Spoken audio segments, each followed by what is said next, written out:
ምን ሄደውን ነገር ማቆም መቻል አለበት። የኛን ሰማዕታት ማን ይዘክራቸው? ስለ ክርስቶስ ቀኑን ሁሉ የሚገደሉ ማን ነው የሚዘክራቸው? እንደዚህ መዘከር ይችሉ ነበር።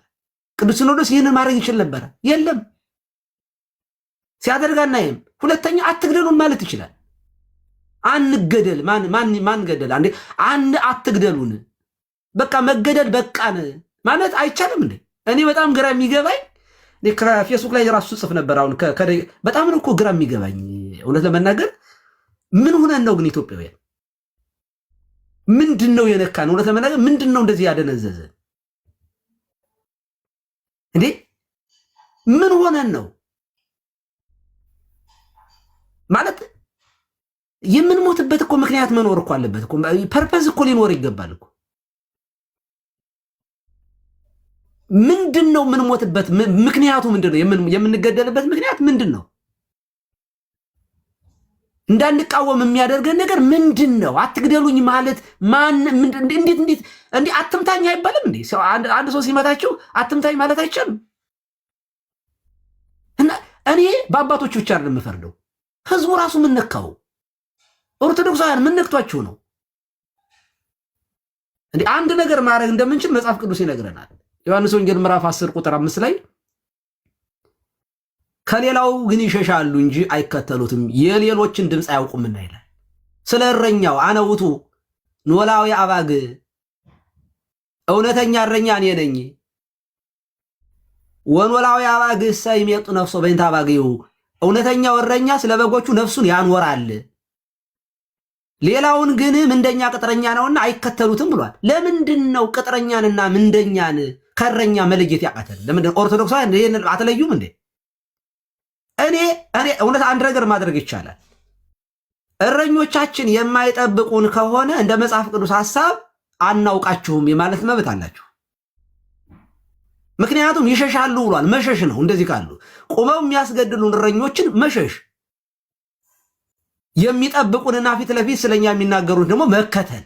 ይሄ ከምዕመናን የሚጠበቅ ነገር በእውነቱ ምንደኛን የሚያከብር አስገዳይን የሚያጀግን ድምፅ የሚሆኑትን ደግሞ የሚያሸማቅቅ ወይ በሆነ ብሔር ወይ በሆነ ነገር የፖለቲካ ተቀጽል ላይ የተሰጠው ስንቱን ዋጋ ከፈልን እኮ እግዚአብሔር በሚያውቀው ዋጋ ከፍለናል። እንደው ከሚሞቱት አይበልጥም እንጂ ከቤተሰብ ተለያይተናል። ምንም ሳይጎልብን ማለት ነው። በቃ ለህዝብ ድምፅ በመሆን ብቻ ሌላ ምንም ነገር ያደረግነው ነገር የለም። እውነት ለመናገር በመናገር በመቃወም ጥቅማ ጥቅም ይቀራል እንጂ የሚገኝ ጥቅማ ጥቅም የለም። ጭራሽ በጣም እንደ እብድ እኮ ነው የተቆጠረው። እንደ ጉዱ ካሳ ሆነን እኮ ነው የምናገለግለው እውነት ለመናገር። እና አንድ ነገር ኦርቶዶክሳውያን ማድረግ ትችላላችሁ። እኔ ቅድም ስናገር ነበር። አንደኛ ሰማዕታቱን ሰማዕታት ብሎ የመሰየም ቅዱስ ሲኖዶስ ኃላፊነት አለበት። ሁለተኛ አትግደሉን የማለት ግዴታ አለባቸው እረኞች አትሊስት መከላከል ካልቻሉ። ሶስተኛ የማይችሉ ከሆነ ሁለት ነገሮች እናያለን። አንደኛ መንግስት፣ ሁለተኛ ገዳዮች የሙስሊም ሽፋን አላቸው። አስገዳይ መንግስት ነው። ቅድም የተወሰነ መንግስት አቅም የለውም ምናምን ሲሉ ነበር መላከ ሰላም። እውነት ለመናገር የማስገደልን አቅም የፈጠረው ራሱ መንግስት ነው። ሲያስገድለን የነበረ ከስድስት ዓመት ውስጥ ራሱ መንግስት አይደለ እንዴ? እየሄደ እየቀሰቀሰ በእውነቱ የሰበሩን ሰበርናቸው፣ እንሰብራለን፣ እንበላለን፣ ዝሆነን ሲል የነበረ ራሱ አይደለም እንዴ? እዚያው የሚሞቱ ሰዎች ጋር ሄዶ እኮ እኛ ዝሆነን ብሏል ራሱ መሪው ማለት ነው ጠቅላዩ። ስለዚህ እንዴ ማን ነው የአማራን ወጣት ጫካ ውስጥ የከተተው? መንግስት ነው። በየአካባቢው እየገደለ እያጠፋ ደብረ ብርሃን ላይ እንትን ይሄ ደብረ ጉራቻ ላይ ጉራቻ ነው ደብረ ጉራቻ በየቦታው አዲስ አበባ ትገባም እየተባለ በጥፊ ሲመታ የነበረ ቄስ የምንረሳው መሰላችሁ? we are not short memory ሾርት ሚሞሪዎችን ለዛ ይንደገራቸው። በጥፊ የሚመታ ቄስ አዲስ አበባ ትገባም ሲባል ያ እኮ ተማሮ እኮ ነው። እንደ ድመት በር ተዘግቶባት ስትመታ ድመትም ትቧጨራለች። ሲደበደብ ሲቀጠቀጥ ለምንድን ነው ዝም የሚል ሲባል የነበረ እንትን ማህበረሰብ ነው ይሄ አማራ የሚባለው። ዛሬ መንግስትን በልኩ ክብሩን የሚያስጠብቅ ሆኗል። እውነት ለመናገር ራሱን ተከላክሏል። ዛሬ በማንነቱ የሚገደል ሳይሆን አማራ ክልል ላይ ምርጫ አይደለም የክልሉ ፕሬዝዳንት እንኳ አቶ አረጋ የሚባል ባንዳ እንኳ ሄዶ መምረጥ የማይችልበት ሁኔታ ነው የተፈጠረው። የምን ምርጫ? አዲስ አበባ ሄዶ አያድርም። የትኛው የምን ምርጫ ነው? የምን ምርጫ? አትሊስት ግን ሞቱ ቢኖርም እውነት ለመናገር ቆሞ ከመሞት በድሮን መገደል እየታገሉ ይሻላል። ሲሪየስሊ ክብር እኮ የሚባል ነገር አለ። ቁመህ እኔ ህዝቡ የሚገደል በማንነቱ የሚጠቃ የትኛውም ብሔር ይሁን የትኛውም ሃይማኖት የትኛውም ብሔር ይሁን በማንነቱ የሚጠቃ ከሆነ ተደራጅቶ ራሱን የመጠበቅ መጽሐፍ ቅዱሳዊ መብት እንዳለው በመጽሐፍ ቅዱስ ማስረዳት ይችላል። እንግዲህ በማንነትህ የሚመጣብህ ከሆነ ተደራጅቶ ሊገድልህ የሚመጣ ከሆነ ራስክን የመጠበቅ መብት አለህ። እጅ የተሰጠህ እንድትከላከልበት ነው። እግር የተሰጠህ እንድትንቀሳቀስበት ነው። ወይ ታመልጥበታለህ ወይንም ትከላከልበታለህ። አይምሮ ጠባይ ተሰጥቷል። ክፉና ደጉን የምትመረምርበት አይምሮ አለህ። ህሊና ያውቃል። ህፃን ልጅ ሲታረድ ልጅክን ቆመህ የምታሳርድ አንተ ነህ። ልጅክን የመጠበቅ እናትክን አባትክን የመጠበቅ ኃላፊነት አለብህ። በማንነቱ የሚገደል ሰው ቆይ እኛስ በክርስትናችን ምክንያት ስለምንሞት ዋጋ እናገኛለን። አንድ ብሔርተኛ በቋንቋው ምክንያት ሞቶ ገነት እኮ አይገባም። በብሔር እኮ ብትገደል እኮ ገነት የምትገባበት ብሔር እኮ ገነት አያስገባም በነገራችን ላይ። ስለዚህ ለምን ብለህ ነው በማንነት ስትገደል የምትገደለው? መጽሐፍ ቅዱስ እንደዚህ ያለውን ሐሳብ አያውቀው። ክርስቲያኖች በክርስትናችን ምክንያት በክርስቶስ ምክንያት የሚመጣውን ነገር ብንቀበለው በሰማይ ይከፍለናል። ምንም ጥያቄ የለውም። ይሄ አሩሲ የሚሞቱ ክርስቲያኖች ዋጋቸው በሰማይ እጥፍ ነው። እኛን ግን ያስፈርዱብናል። አንድ እውነት የምንነግራቸው ደማቸው ግን ይጮሃል፣ በእኛ ላይ ግን ይጮሃል። እረኞችን የሚቆጣጠር ጌታ እኮ ይመጣል። የእረኞች አለቃ እኮ ይገለጣል። በጎቹን ቆጥሮ ይረከባል። ያን ጊዜ እረኞቹ የት እንደሚገቡ እናውቀዋለን። መጽሐፍ ቅዱስ እንደሚነግረን ምንደኛ ቅጥረኛ ዋጋውን ያገኛል። ስለዚህ አትሊስት ምን ማድረግ አለባቸው? ኦኬ ልጆቻችን ልናድናቸው አልቻልንም። በእረኝነታችን እናንተን መጠበቅ ስላልቻልን ራሳቸውን ተከላከሉ ይበሉ አባቶች። ይውጡ ነው በቃ አልቻልንም፣ መጠበቅ አልቻልንም፣ ከአቅማችን በላይ ሆኖብናል ማለት መብት አላቸው አባቶቻችን። ይህንን እንዲያረጉ ይጠበቃል። በቃ አልቻልንም፣ ልንጠብቃቸው አቅም የለንም ነው ያሉ። ኦኬ አቅም የላቸውም፣ መንግስት አይሰማንም። በጣም ጥሩ አይሰማም። እውነት ነው፣ መንግስት አይሰማም፣ ምንም ጥያቄ የለው። ምክንያቱም የመግደል አንዱ የመንግስታዊ ስለሆነ ይሄ ማጥፋት መግደል ኦርቶዶክስን በማኒፌስቶም ጭምር ነግሮናል። ለብልጽግና አትመችም ያለ እኮ ብልጽግና እኮ መንግስት ጎስፐል ፕሮስፐሪቲ እኮ ከዚህ የሚቀዳ እኮ ነው። ችግኙ የሚቀዳው ከዚህ ነው። ስትገደል ሞትኩ አትበል። ይሄንን ሞትኩ የምትል ከሆነ ሞት ነው የሚወርስ። ስለዚህ ባይኖርህም ሀብታም ነኝ ይበል፣ ብትታመምም ታመምኩ አትበል። የእምነት ቃል የሚባል ከእምነቱ የሚመነጭ ነው። ባይዘው ጎስፐል ፕሮስፐሪቲ ሎጎ ራሱ በነገራችን ላይ የብልጽግና ወንጌል ነው። ጉግል አርጉት ግቡና።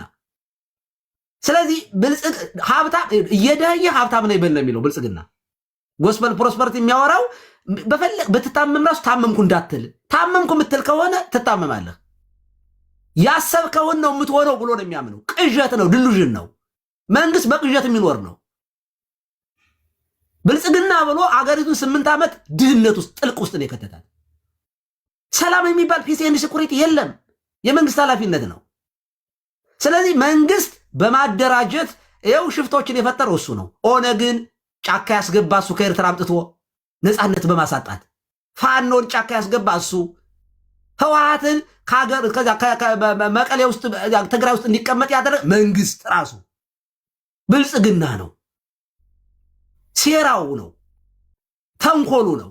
ስለዚህ እኔ አባቶቻችን የምጠብቀው በዚህ ሰዓት ላይ አልቻልንም ይበሉ። በቃ አቅም የለንም ካሉ ኦኬ፣ አቅም መጠበቅ ስላልቻልን ራሳችሁን ተከላከሉ፣ በቃ ከኛ ምንም ነገር አትጠብቁ ይበሉና ህዝቡ ኦርቶዶክሳውያን ተደራጅቶ ራሱን ይጠብቅ። ቢያንስ ቆመዋ ግን ሊያስገድሉ አይገባም። እንዲህ መግለጫ ማውጣት እንዴት ማን ይሙት? እኔ አስታውሳለሁ በኢትዮ ኤርትራ ጦርነት ጊዜ ሀገራዊ ሐዘን ታውጆ እዛ ገጠር ቆሎ ትምህርት ቤት እያለሁኝ ፍታት እጄ ፈትቻለሁኝ። በሁሉም ቀበሌ ላይ ፍታት ተፈቷል። ለሞቱት ማለት ነው። መንግስት ራሱ አዋጅ አውጆ ማለት ነው። ላለቀው በጦርነቱ ላለቀው ህዝብ አገራዊ ሐዘን ተዳታዶ እስኪ ምንም ይሁን ምን በትግራይና በመከላከያ በነበረው ጦርነት በሚሊዮን የሚቆጠር ህዝብ አልቋል። የሐዘን ቀን ታውጇል። በምንም ይሁን በምን ይሙት በፖለቲካም ይሁን በምንም ይሙት እንደ ሀገር እኛ ራሳችን ስለሆነ ያለቅነው ኢትዮጵያውያን ስለሆነ ያለቁት የሐዘን ታውጇል የለም። ወለጋ ላይ ሙስሊምና ክርስቲያን አብሮ በዶዘር ተቀብሮ ሲቀበር ባንዲራ ዝቅ ብሏል የለም። የለም እኮ እንዴ ሞተናል እኮ እኛ እኮ እኔ እንደ ሞትን እኮ ነው። የኢትዮጵያውያን ምን ሆነን ነው? ከሩዋንዳ በላይ እኮ የኛ ህዝብ እኮ አልቋል እኮ ለዜና እንኳን የማይበቃ በእውነት ለመናገር እና እኔ ጥያቄው የሃይማኖት አባቶች ላይ ብቻ ሳይሆን ይሆን እንደ ማህበረሰብ ምን ሆነን ነው? ምን ሆነን ነው ግን? ቤታችን ሲፈርስ ዝም፣ ስንሰደድ ዝም፣ አገራችን ስናጣ ዝም። ማንም መጫወቻ ሲያደርገን ምን ሆነን ነው? ማን ነው የደገመብን? በእውነቱ ማን ነው አዚም ያደረገብን? እዚህ ላይ ሄዱበት እስቲ ቀሲስዬ ምንድነው እየሞትን እንበዛለን የሚል ቆንጆ ዲስኩርም አለ። ስንገደል እንበዛለን እያሉ የሚሰብኳቸው አንዳንድ ደካሞችና ምንም እውቀት የሌላቸው ሰዎችም አሉ። በዚህ ምክንያት ይሄንም አብሮ ነው ያለው። እንበዛለን፣ ግደሉን እናንተ፣ እኛ እንበዛለን እያሉ ይፎክራሉ። እና እጅግ በሚያሳዝን ሁኔታ እውነታን መናገር እዚህ ጋር ፖለቲካ ከመሰላችሁ እናንተ የፈለጋችሁትን መውሰድ ትችላላችሁ። ግን እውነትን ከመናገር ማንም ዝም አይል። የኦርቶዶክስ አባት ወገኑ ሲገደልበት፣ ወገኑ ሲጨፈጨፍበት፣ ወገኑ ሲታረድበት ፍትህ ካልጠየቀ እሱ ክርስቲያን አይደለም፣ ኦርቶዶክሳዊም አይደለም። ስለዚህ ቀሲስ በኩል የሚያወሩት ለመላው ኢትዮጵያዊ እንደ ህዝብ እንደ አንድ ክርስቲያን የክርስቲያንነት አስተያየት ነው የሚሰጡት። ትክክለኛ የሆነ እውነተኛ የሆነ ባንዳ ያልሆነ ሆዳም ያልሆነ ይሄ ቅጥረኛ ያልሆነ በትክክለኛ የተሰማቸውን ስሜት ስለ ህዝባቸው ይሰጣል። ይሄ ትክክለኛ የሰው ልጅ ማንነት እውነተኛ እግዚአብሔርን የሚያከብር እግዚአብሔርን የሚፈራ ሰው ንግግር ነው። እውነተኛ ምንም አንድች የሆነች ቅንጣት የሆነ ውሸት የሌለበት እውነታ ነው የሚናገሩት። ይህንን እውነት መናገር ክርስቲያንነት ነው። ክርስቲያናዊ ማንነት ይህንን እውነት ቁጭ አድርጎ መናገር። እንደዚህ የሚናገር ክርስቲያንን ከጠላ አሸርጋጁን፣ አድርባዩን፣ ተከፋዩን ምናምን ይዘመታ የፈለግከውን ፖለቲካ መስራት ትችላል። እኚህን አባት ግን እኔ ከድሮም የምወዳቸው ማደንቃቸው አባት ናቸውና በደንብ አስረግጠው ነው የሚናገሩት ማንንም ሳይፈሩ እና እኔ እግዚአብሔር ያክብርልኝ። ይሄ የሞት ሲገሉን እንበዛለን እያሉ ፖለቲካ ለሚሰሩት ሰዎች የባኮት የሚችሉትን በሚያውቁት ወንጌል ንገሯቸው እስቲ በሚገባቸው ቋንቋ። እግዚአብሔር ይባርክ። ይሄን ጥያቄ ስላነሳው በጣም ደስ ብሎኛል። ዮኒ ይኸውልህ የምንገደልበት ምክንያቱ ምንድን ነው? ይኸውልህ አርሲ ውስጥ የሚሞቱ ሰዎች ዋጋቸውን በሰማይ ያገኛሉ። ምንም ጥያቄ የለውም። ለምን? ክርስቲያን በመሆናቸው እየተገደሉ ስለሆነ። በምንም አይነት መንገድ ይሄ ዋጋቸው አያልቅም። ግን አንድ ነገር ኦርቶዶክሳዊ አድምጡኝ።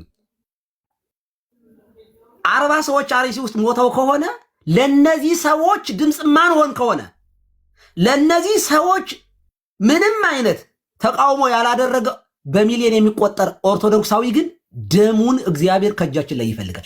ስንት ነው ያተረፍነው ነው ጥያቄው። አያችሁ፣ ሰዎቹ የሞቱት ሰዎች 40 የሚሆኑ 50 100 የሚሆኑ 100 ሰው ለማትረፍ በሚሊዮን የምንቆጠር ሰዎች ዝም ካልን ሞተናል ማለት ነው። እኛ ተጠያቂ ነን ማለት ነው። ከሰርን ማለት ነው። ማትማቲክስ ስሩ እንጂ እንዴ። አንድ ነገር ልገራቸው። ይኸውላችሁ መጽሐፍ ቅዱስ እንደሚል የድሃውን ጮኸት እንዳይሰማ ጆሮውን የሚደፍን ሰው እርሱ ራሱ ይጮሃል አይሰማለትም ይላል። ኦኬ፣ ድሃው እየጮኸ ነው። አርሲ ውስጥ እየጮሁ ነው። ኦኬ፣ እነዚህ ሰዎች በመሞታቸው ዋጋቸውን ያገኛሉ። እኔና እናንተ ግን ሞተናል። በእግዚአብሔር ዘንድ በፍርዱ እጅ ወድቀናል። ለምን? ድምፅ አልሆንም። ስለዚህ ኪሳራ ውስጥ ነው ያለነው።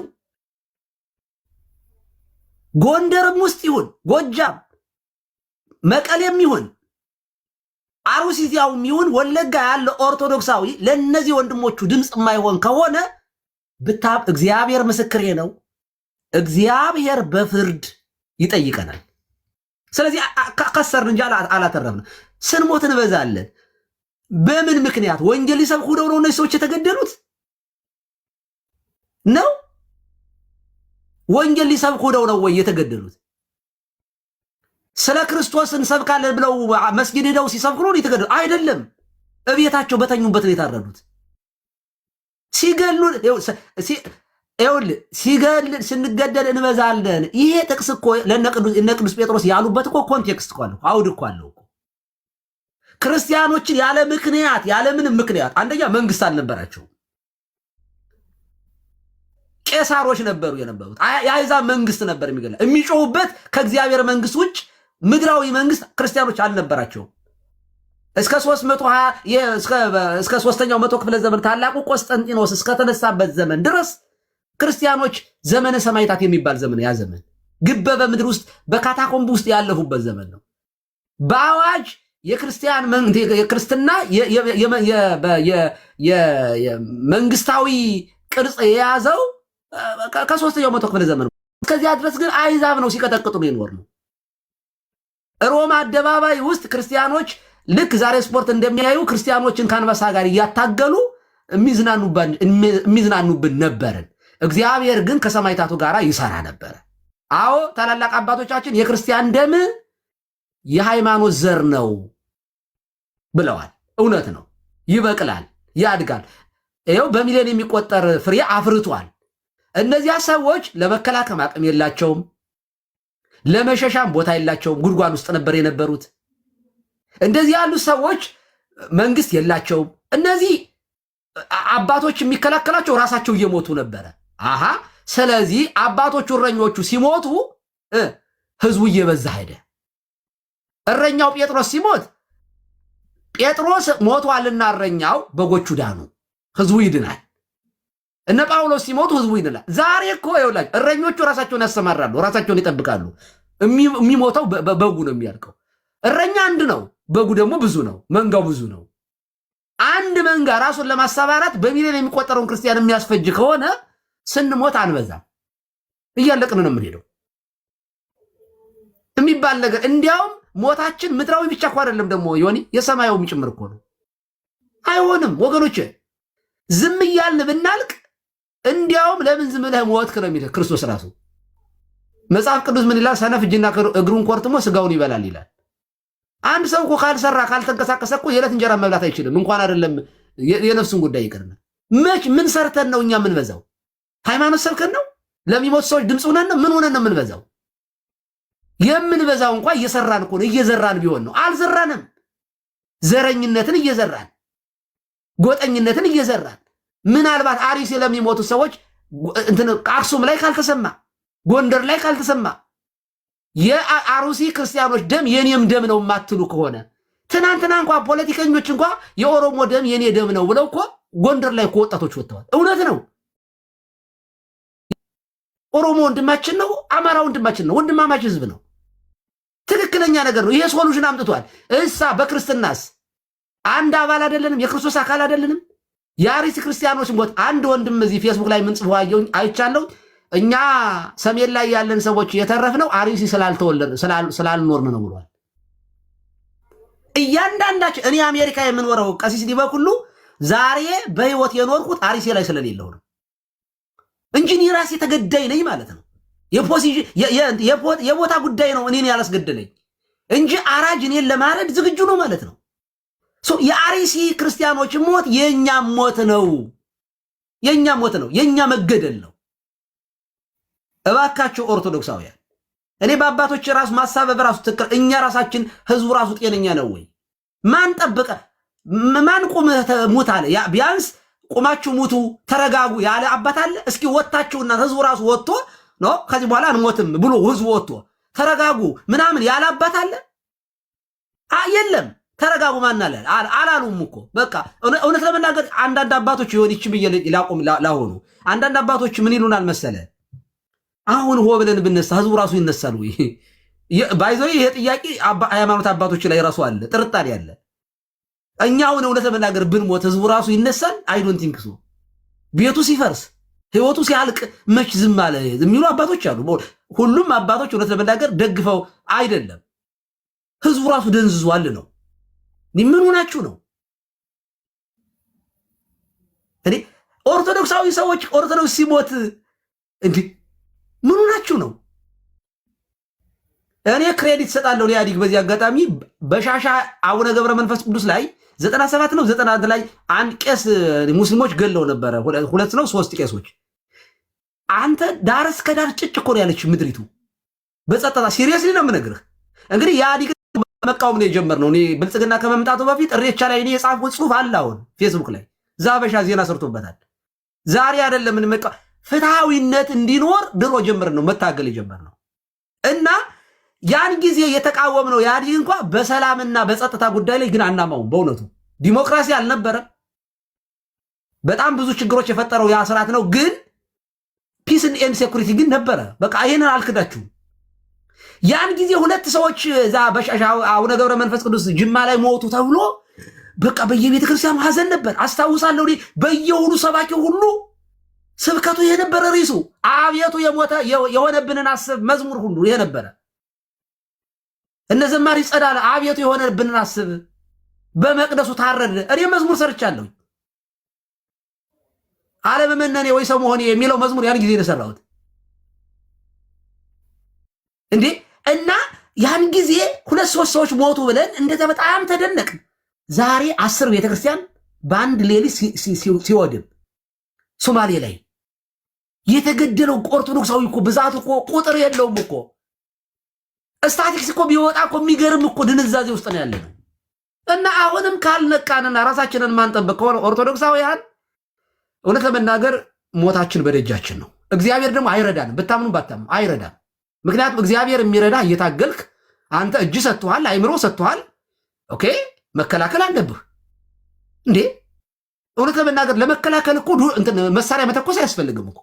ተደራጅተህ ከወጣህ እኮ ጫካ ነው የሚገባ። ይሄ ገዳይ ራሱ እኮ ይፈራል እኮ። አቋምህንና ቁርጠኝነት ግን እኮ ካየ እኮ መንግስት ራሱ አይተናል እኮ። መንግስት የዛሬ ስንት ዓመት ነበረ እኮ ማቅ ቤተክርስቲያኗ ውስጥ ጥሪ ስትጠራ እኮ ጉልበት ላይ እኮ ጠቅላይ ሚኒስቴሩ ወድቆ ይቅርታ ጠይቆ እኮ ነው ተንበርክኮ እኮ ነው አባቶቹ ላይ ያን ነገር ያረጋጋው። ስንቆርጥ እኮ ማንም አይገለንም። እኛ የሞት ነው የፈራለት ነው። በነገራችን ላይ የገደለን ፍርሃታችን ነው የገደለን፣ ምንደኝነታችን፣ ቅጥረኝነታችን፣ ሆዳምነታችን ነው የገደለን። ቁርጥ ፍሩሃን ያሉትን ጥቡዓን ያለ መንፈስ ቅዱስ ያስጨክናል። ሞትን ነፍሳችሁን የሚገለውን ስጋችሁንም ነፍሳችሁንም አዋህዶ ሁለቱን በሲኦል የሚያኖረውን እንጂ ስጋችሁን የሚገሉን አትፍሩ።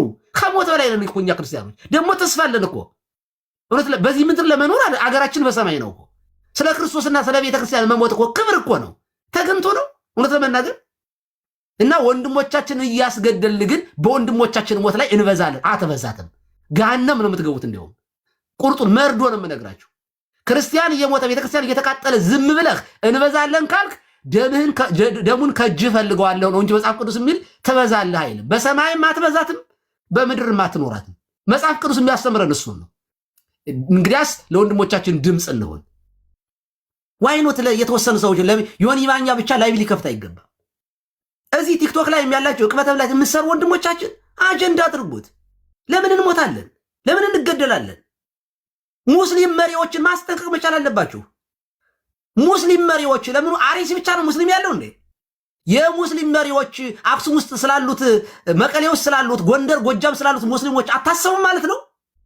የክርስቲያን ተናዶ ማይኖሪቲ የሆኑትን ሙስሊሞችን ቢያስጨንቅስ ለነዚህ አይገዳችሁም ማለት ነው? እኔ ለሙስሊሞች መሪዎች ራሱ ይህንን ማለት ፈልጋለሁ። ግድያውን አንደኞች የምታስገዱ እናንተ ናችሁ። አሪሲ ውስጥ የሚገሉትን ሙስሊሞችን አቁሙ። ለምንድን ነው የማትሉት? ለምንድን ነው የማትሉት? ክርስቲያናውን ሙስሊም ቢጨፈጭፍ እኛ የማስቆም መብት አለን፣ ስልጣን አለን፣ እናስቆማለን። በእውነቱ አቅምም አለን፣ ህዝቡን እንመራዋለን። ሙስሊሞቹ ክርስቲያኖች ሲገሉ ለምንድነው ዝም የምትሉት? ለምንድነው ዝም የምትሉት? እኔ ይሄ ለሙስሊም መሪዎች ይድረስ። አሪሲ ላይ የምትነደው እሳት ሌላ ቦታ ላይ ትቀጣጠላለች። እየተገደል እንዲህ ዝም ብለን አንቀጥልም። በእውነት ለመናገር ይሄ አማራ የሚባለው ሲጨፈጨፍ ሲገደል ንፍጣም ምናምን ዝርክርክ እየተባለ ሲሰደብ ዛሬ የሚያዝረከረክ የሆነው ተደራጅቶ ስለወጣ ነው። ተደራጅቶ ራሱን ስለጠበቀ ነው። ራሱን እንዲጠብቅ ደግሞ እኛ አናወግዘውም፣ አንቃወምም። ሲገደል አይተናል። መቃብር ሲነሳው አይተናል። ወላሂን ሁለተኛ ሙስሊም አልሆንም ስትል ህፃን ልጅ ሙስሊም በማንነቷ ስትታረድ አይተናል። ኦሮሞም ይሁን አማራም ይሁን ትግራይም ይሁን ማንኛውም ሰው በማንነቱ ሲጠቃ ተደራጅቶ ራሱን ይከላከል። ለምንድን ነው የሚገደለው በማንነቱ ሰው? ይህንን በእውነቱ እንላለን፣ እንደ እግዚአብሔር ቃል እንናገራለን። ለማንኛውም ሰው ሳናዳላ እንናገራለን። ስለዚህ ክርስቲያን በመሆኑ ሊገደል አይገባውም። ለገዳይ አንገታችንን አንሰጥም። ኖ ሞር። እኔ የምለው ይህንን ነው። ቴንኪዩ ዮኒ ማኛ፣ ቴንኪዩ እግዚአብሔር ይስጥልኝ። በጣም ነው የማመሰግነው። እንደዚህ አይነት ፈርጠም ያለ ንግግር ለኦርቶዶክስ ምዕመናን ያስፈልጋል ብዬ አስባለሁ። እንደዚህ አይነት እውነተኛ ትክክለኛ የሆነ ከዚህ በፊት አሉ እኮ መሪው እየመጣ ጉልበት እየሳመ ነበረ ምን ሲያደርግ የነበረው። ይቅርታ አድርጉልኝ፣ እንደዚህ አይነት ችግር ተፈጥሯል። አንድ በመሆናቸው የግድ ተነስተ ሌላውን ማጥፋት የለብን። የግድ ተነስተ ሌላውን ምን ማድረግ የለባችሁ። ማድረግ ያለብህ በአንድነት ለፍትህ የቆምክ ጊዜ ይሄ ሁላ ጩኸት ይቀር። ሌላው በኳስ የተነሳ ኳስ ፖለቲካ ሆኗል። አልገባችሁም? ኳስ ደጋፊዎች በፍጹም አልገባችሁም? ኳስ የምትደግፉ ያንን አድቫንቴጅ አደባባይ ስትወጡ ኢትዮጵያ ተደስታለች ብሎ ፖለቲካችሁ ጉድጓድ እንደሚገባ እውቀት የሌላችሁ ሰዎች ሊገባችሁ አልቻለም። ጉድጓድ ረሃባችሁ፣ ችግራችሁ፣ ጥማታችሁ፣ ምናችሁ ገደል ቢገባ ምንም አይሞቃችሁ አይበርዳችሁ። ይሄ አልገባችሁ። እየተቀረጽ ቫይራል የሚወጣለ መንግስት ድጋፍ እያደረገበት እንደሆነ አይገባ። ምንም አይገባችሁም። እናንተ ስለማይገባችሁ ስለማታስተውሉ የህዝቡን የብዙውን ጩኸት ስለምትቀሙ በጣም እጅግ አድርጌ ያዝናል። የሆነች ኳስ ብትመጣውን ይሄውን ላይ የታረደውን ህዝብ ትረሱታላችሁ። እናንተ የምትደግፉት ክለብ የሆነ ነገር ቢያደርግ ይሄ ሁላ ደም ይሄ ሁላ የሚፈሰው በየጊዜ ኢትዮጵያ ላይ ያለምንም ጥፋታቸው። እኔ እኮ የሚገርመኝ አሁን ፋኖ ገጥሟል። ቢሞትም ቢያልፍለትም ምንድነው ታሪክ ሰርቶ ነው የሚያልፍ። አይቆጨው፣ የሚቆጨው ነገር የለም። የሚያሳዝን ግን ቤተክርስቲያን ሊሄድ ብሎ አምላኩን ሊያመልክ ብሎ ታርዶ ይመጣል። ምን አረግ? ከኦርቶዶክስ ስለሆንክ ምንም ሳያደርግ ምንም ሳይበድል እዛ ቦታ ላይ በኖረበት ባደገበት በሚሰራበት ምን በሚልበት ቦታ ላይ እጭድ አድርጎ እየበላው ሌላ አጀንዳ እንዲፈጠር ይፈልጋል። ሌላ አጀንዳ ማረሳሻ፣ ሌላ አጀንዳ እየፈጠሩ ምን ያደርጋሉ? በየጊዜው ሾርት ሚሞሪ እየተባልክ እየተረሳ ይሄ ህዝብ እያለቀል ይሄዳል። የኦርቶዶክስ ወንድምና እህቶቼ ሶሻል ሚዲያ ያለ በሙሉ አዶናይን ጨምሮ ኦርቶዶክስ ነኝ ስትል ሰምቻለሁ። አዶናይ ካልተሳሳትኩ፣ ከተሳሳትኩ አርሙኝ። አዶናይ ተጽዕኖ ፈጣሪ ነኝ ኦርቶዶክስ ነኝ ብለሃል። ኦርቶዶክስ ወንድሞች አርሲ ላይ አልቀውልሃል። ድምፅ መሆን አለብን። ኤርሜችዲ ወንድሜ ነህ።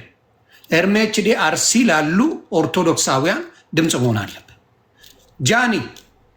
ጃኒ ታች ኦርቶዶክስ ነኝ ስትይ ሰምቻለሁ። በጣም ሞድሽ የማከብርሽ።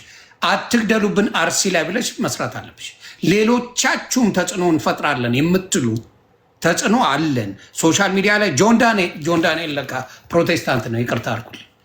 ሌሎቻችሁ ኦርቶዶክስን ተጽዕኖ ፈጣሪ ነን የምትሉ በሙሉ ምን ማለት አትግደሉ፣ አርሲ ላይ ለሚገድሉን ሰዎች ብላችሁ እንትን በሉ። እኔ በእንግሊዝኛ ነገ ጠዋት ቪዲዮ ሰራለሁ። አርሲ ላይ በየጊዜው ለሚገደለው የኦርቶዶክስ ሙሉ በሙሉ ክርስትና እንዴት እንደሆነ ዓለም ላይ እኔ አሳያለሁ። እኔ ራሴን እወጣለሁ፣ አይቆጨኝም። እኔ የራሴን የህሊናዬን አደርገዋለሁ። የኦርቶዶክስ አባቶች የሆናችሁ ምዕመናን የሆናችሁ ወንድምና የሆናችሁ በሙሉ ፍትህ አርሲ ላይ በየጊዜው ለሚጨፈጨፈው ኦርቶዶክስ ድምፅ መሆን አለባችሁ። ሙሉ በሙሉ ድምፅ። ይህን ቲክታክ በሱ መሸፈን አለብን። ይሄ ሲሆን መንግስትን አውቀዋለሁ ምን እንደሚያደርግ። ያዝናቸው ብሎ ፖለቲካ ይሰራባል። ያዝናቸው እንዲሚያደርጉትን እንዲያደርግን ብለው ቢያንስ የኦርቶዶክስ ምዕመናን እንዳይገደሉ ማድረግ እንችላለን። ከምን ከድምፅ የሚመጣ ነው። ተጽዕኖ የሚመጣው ድምፅ በመሆን ነው። ዓለም ላይ በምታስተላልፉት ሚዲያ ነው። ስፔሻሊ አሜሪካን ሀገር፣ አውሮፓ ይሄ ድምፅ ሲሰማ ምን ያህል ስሜት እንደሚሰማቸው መንግስት አውቃለሁ። ምን ያህል ስሜት እንደሚሰማቸው በእኔ ነገ ጠዋት ይሄንን ቪዲዮ በእንግሊዝኛ ሰርቼ ሌሎቻችሁም ሪፖስት እያደረጋችሁ ስለ አክሱም ላይ ድምፅ የመሆን ጉዳይታችን በጣም በጣም በጣም አስፈላጊ ነው። ምንም ልክ አለው፣ ትዕግስትም ልክ አለው። ፖለቲከኞች አይደሉም። አርሲ ያሉ የሚጨፈጨፉ ወገኖቻችን በፖለቲካ አይደለም። አማራው ራሱን የቻለ ፖለቲካ በፋኖ ጉዳይ የሚሰራው ሀገራዊ ስራ አለው፣ የራሱ መብቱ ነው። እነዚህ ግን በፖለቲካ እያለቁ አይደሉም። ስለዚህ ብትችሉ ከጎናችን ሁኑ፣ ድምፅ ሁኑ። ለንጹሐን ምንም ላላጠፉት ከነ ቤተሰባቸው ነው የሚያቃጥሏቸው፣ መሬታቸውን ነው ቤተሰቦቻቸውን ነው የሚያነዱባቸው። እያየን ነው። የሚሸፋፈን ነገር የለውም። ለታሪክ የሚቀመጥ ነው። እያንዳንዱ ነገር ለታሪክ ይቀመጣል። የዛሬን ጉዳይ አይደለም ማየት ያለብን። ነገ ከነገ ወዲያ የሚመጣ ነገር መንግስት ይመጣል፣ መንግስት ይሄዳል። ያየነው ነገር ነው። ዘላለማዊ መንግስት የለብን። በቃ ቋሚ የሆነ ዘላቂነት ያለው ችግሩን ከመሰረቱ ሊፈታ የሚችል ስራ መስራት እንችላለን፣ አቅማለን። ምንም የሚቸግረን ነገር የለም። ሁሉ ነገር ኖሮን ምንም ማድረግ የማንችል መሆናችን ነው በጣም እጅግ የሚያሳዝነው እውነት ለመናገር እና እሱ ላይ እንዴት መስራት እንዳለብን አትሊስት ውጭ ሀገር ያለነው አባቶች በውስጥም ቢሆን የሆነ ግሩፕ ፈጥረን መነጋገር ብንጀምር የሚለው ሐሳብ በጣም መሰረታዊ ነው። ምዕመናን አሉ፣ ምን እናድርግ ምሩን አባቶች የሚሉ ትላንትና በተለያዩ ቤቶች ላይ ስንወያይ ነበር በዚህ ጉዳይ ላይና ይሄንን ነው እየጠየቁን ያሉት ምዕመናን ልጆቻችን። ስለዚህ ቀጣይነት ያለው ችግሩን ሊፈታ የሚችል ስራ መስራት እንችላለን፣ አቅሙ አለን። ምንም የሚቸግረን ነገር የለም። መሰባሰብ፣ አንድ መሆን፣ መነጋገር፣ መደማመጥ፣ ኢጓችንን መተው ነው ከኛ የሚጠበቀው። አሁን አንዳንዶቻችን የራሳችን ኢጎ ነው የሚያስጨንቀን። በሰው ሞት እንኳን ውስጥ ገብተን የራሳችንን ንግድ መነገድ የምንፈልግ ነጋዴዎችም አለን። እውነት ለመናገር ይሄ በጣም አሳፋሪ ነው። እግዚአብሔር ይጠይቀናል። እግዚአብሔር እውነተኛ ዳኛ ነው። ዝም በማለታችን እንጠየቃለን። ይሄንን ጉዳይ በመደገፋችን እንጠየቃለን። በየትኛውም ጉዳይ መጠየቃችን ስለማይቀር አትሊስት የሚጠበቅብንን እንደ አንድ ኦርቶዶክሳዊ ክርስቲያን ሁላችንም እናድርግ። ፕራክቲካል እንሁን። ከወሬ ከንግግር በዘለለ ተጨባጭ የሆነ ስራ መስራት እንደሚቻል ታይቷል። ከዚህ በፊት በደንብ ታይቷል። መንግስትን በደንብ ፕሬሸር ሊያደርግ የሚችል ሊያስገድድ የሚችል ስራ መስራት እንደሚቻል ታይቷል። አሁንም ከተባበርን ከተስማማን አንድ ከሆንን ያንን ማድረግ እንችላለንና ወደዛ እንግባ የሚል ነው የኔ መልእክት። ዮኒ አመሰግናለሁ። አሜን አሜን አሜን። በጣም ይሄ ነው መደረግ ያለበት። ይህንን በደንብ አድርጎ ኦርቶዶክስ ወንድምናት የትም ያላችሁ በሶሻል ሚዲያ ላይ አትግደሉ ማለት ይቻላል። አትግደሉ፣ አጨፍጭፉን ማለት ምንም አይነት የሚያስከስስ ጉዳይ አይደለም። ሲገሉ ሲጨፈጭፉ የታዩ ነገር ስለሆነ ይሄን ማለት ይቻላል። ማንም አያስቆምም። ይሄ ፖለቲካ አይደለም።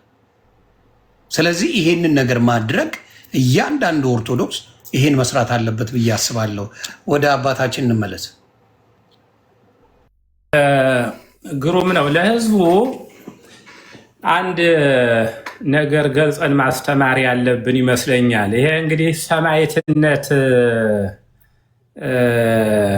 ሰው ቢሞቱም ሰማዕት ናቸው የሚለው ነገር ነው። ይሄ እንደሱ የሚባለው ሃይማኖታችሁን ካዱ፣ ለጣዖት ስገዱ ብሎ እንደ መንግስት ያወጀ ወይም ደግሞ እንደው ይፋ የወጣ ይሄ ሌባ ነው። አሁን እየገደላቸው ያለ እንደ ሌባ ያለ ስለሆነ ይሄንን መከላከል ተገቢ ነው። በእውነቱ እንዲህ ያለውን ሊገል የመጣውን በዚያው እሱ በመጣው ቋንቋ ማናገር ኃጢአት ይሆናል ብዬ አላስብም።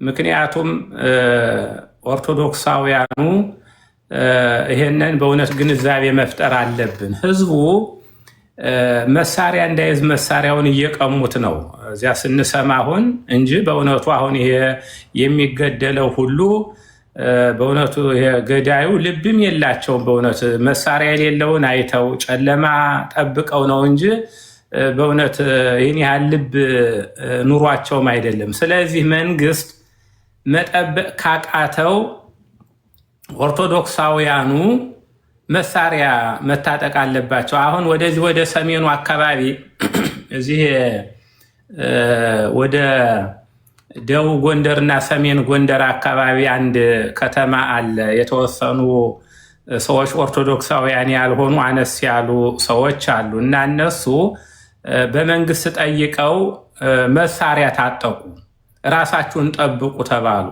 እንዴ ለኦርቶዶክሳውያኑ ለምንድነው በኦሮሚያ ክልል ላለው በሌላውም ክልል ላለው ለምንድነው መሳሪያ እንዲታጠቅ ለምን አይፈቀድም? እዚያ ላሉት ተፈቅዶላቸው በዚያ ያሉት ለምን አይፈቀድም? መሳሪያ እኮ ቢፈቀድላቸው ራሳቸው መከላከል ይችሉ ነበር። ግን እነዚህ መሳሪያም እንዳይኖራቸው መሳሪያቸው እየተቀሙ እንግዲህ ይግደሏችሁ ተብሎ የተፈረደባቸው ወገኖቻችን ናቸው። በማንነታቸው በእውነቱ በማንነታቸው እና ይሄ ሰማዕትነት አይደለም። በእውነቱ ዝም ብሎ መሞት የለበትም እና ሰው መዋጋት አለበት። ራሱ ሰውም ቢሆን ሰማዕትነት ብሎ ዝም ብሎ አንገቱን መስጠት የለበትም። አቅሙ በፈቀደው መታገል አለበት። ዝም ብሎ መውደቅ የለበትም እንዴ። እና መንግስት መጠበቅ ካቃተው መሳሪያ ያስታጥቅ፣ ካልሆነለት ደግሞ በእውነቱ ምን አለ ቢተውና እንዲያው አዲስ እንዲያው መንግስት ቢያዋቅሩ ሌላ በእውነቱ ሁሉንም ያማከለ ቢያረጉ ጥሩ ነው። መቼም ያው ስልጣኗ አትለቀቅም። አንዳንድ ጸሐፊያንም አሏቸው በዚሁ በቤተ ክርስቲያኒቷ የነበሩ ሰዎች አሉ እየወጡ እንደ ሙሾ ሰውን የሚተቹ በውጭ ያለው ዲያስፖራውን ሁሉ የሚተቹ። እንዲያውም አንዳንዶቹ በእውነቱ ሰው የሆኑት በዚህ በውጭ ዓለም መጥተው ለቃቅመው በወሰዱት ሳንቲም ሰው የሆኑት ሰዎች ዛሬ ይህን ስደተኛውን የሚሳደቡ ሰዎች አሉ። በእውነቱ ብዙዎቹ መጥተው እዚህ መጽሐፋቸውን ሽጠው ካሴታቸውን ሽጠው አገር ቤት ሄደው ቤት ሰርተው የመንግስት ደጋፊ ሆነው ይህንን በስደት ያለውን ህዝብ ገዳማት የሚረዳውን አብነት ትምህርት ቤት የሚረዳውን ወገን የሚረዳውን ከዚያም አልፎ በእውነቱ መንግስትን የሚረዳውን በዚህ በውጭ ምንዛሬ ብዙ የሚረዳውን ህዝብ በእውነቱ መጦ እንዳይቀበር እንዲህ እንዳይል እያሉ ሁሉ የሚተቹት አሉ። በእውነቱ እግዚአብሔርን አለመፍራት ነው። ነገ በታሪክ መጠየቅ አይቀርም። ይሄ ያልፋል። ከኛ በፊት የነበሩ ሰዎች እነዚያ ነገስታቱ ሁሉ አልፈዋል። አሁን ያለውም ያልፈዋል። ይሄ ምንም ጥርጥር የለውም፣ ያልፋል።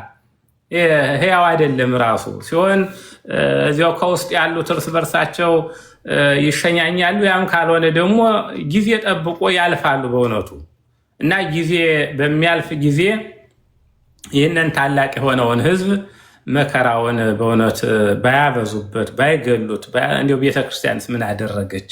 እና ግን ህዝቡ ይደራጅ። የግድ አሩሲ አይደለም፣ ነገ ሸዋ ይገባል፣ ነገ ጎንደር ይገባል፣ ነገ ጎጃም ይገባል። ይሄ ነገር እያደገ ሲሄድ እንጂ አሁን በአሩሲ ብቻ የሚቀር አይደለም። ዳሩ ከተፈታ መሃሉ ዳር ይሆናል። ስለዚህ ህዝቡ በመላው መነሳት አለበት። እኛም ራሱ አሁን በውጭ ያለ ነው ከሚቀጥለው ጀምሮ ተደራጅተን ሰላማዊ ሰልፍ እየወጣን ለነዚህ ለምዕራባውያን መቼም ቢያሾፉብንም አንድነታችንን ማሳየት አለብን። ወጥተ ነው በየቤተ ክርስቲያኑ ምህላ መጀመር አለበት። ያው ታውጇል። ምህላችን ነገ ጀምሮ ያው በየቤተ ክርስቲያኑ እያደረግን ነው። ግን በደንብ አድርገን መደራጀት አለብን ለዚያ ህዝብ።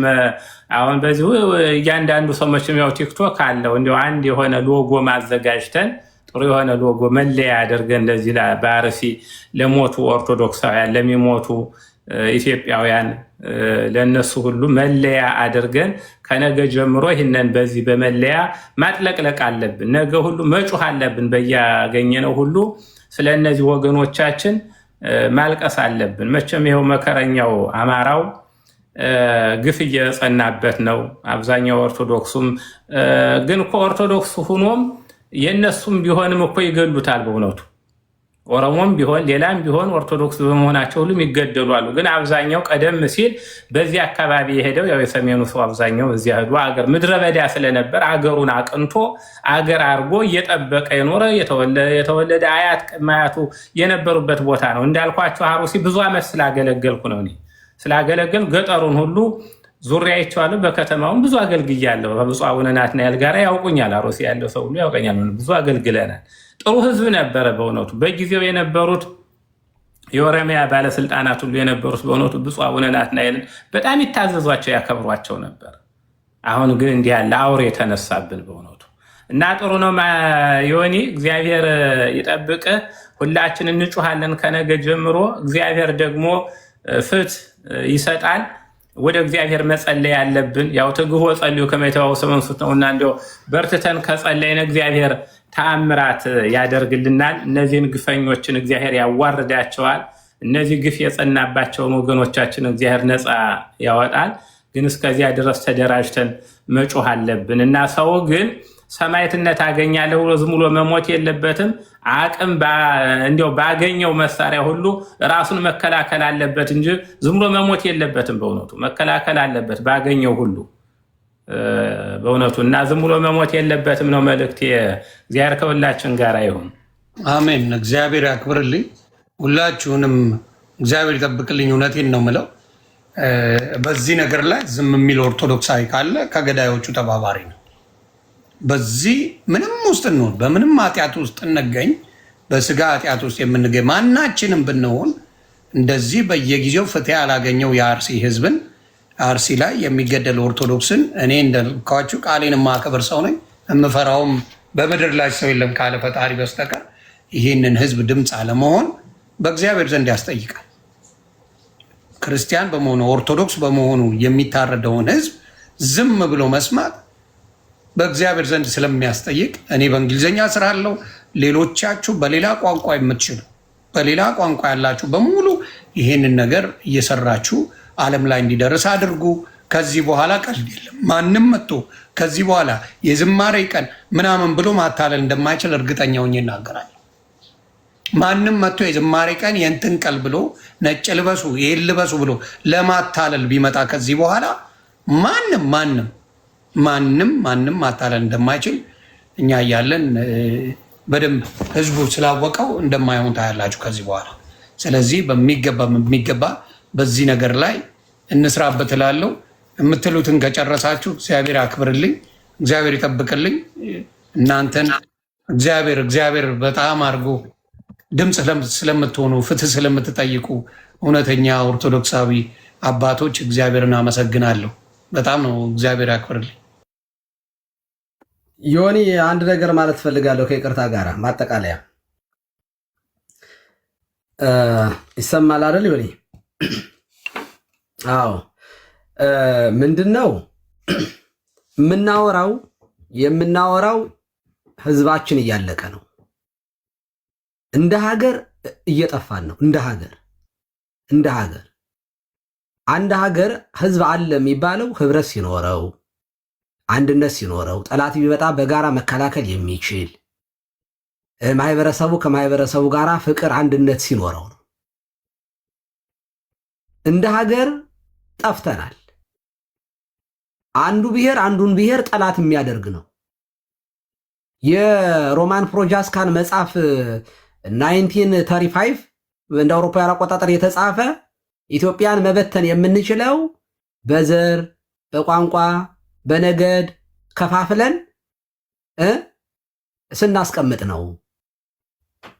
እኛ የተሸነፍነው አለያ ጃኖ ያባረሩት ጋዜጠኛ ለዓለም ያሰራጨው ጋዜጣ ነው። በነገራችን የባሩድ በርሜል የሚል መጽሐፍ አነቡት።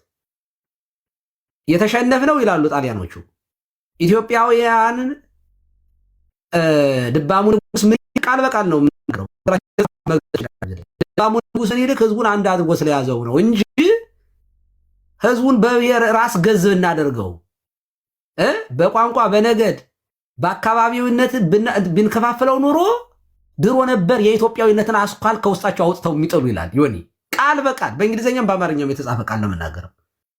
ይሄንን ህገ መንግስት አድርገው የኛ ባንዳዎች አጸደቁልን። እኛ ብሔረሰቦች ምናምን አሉና በቋንቋ በነገድ ምናምን ብለው እስከ መገንጠል የሚል ህገ መንግስት አመጡ።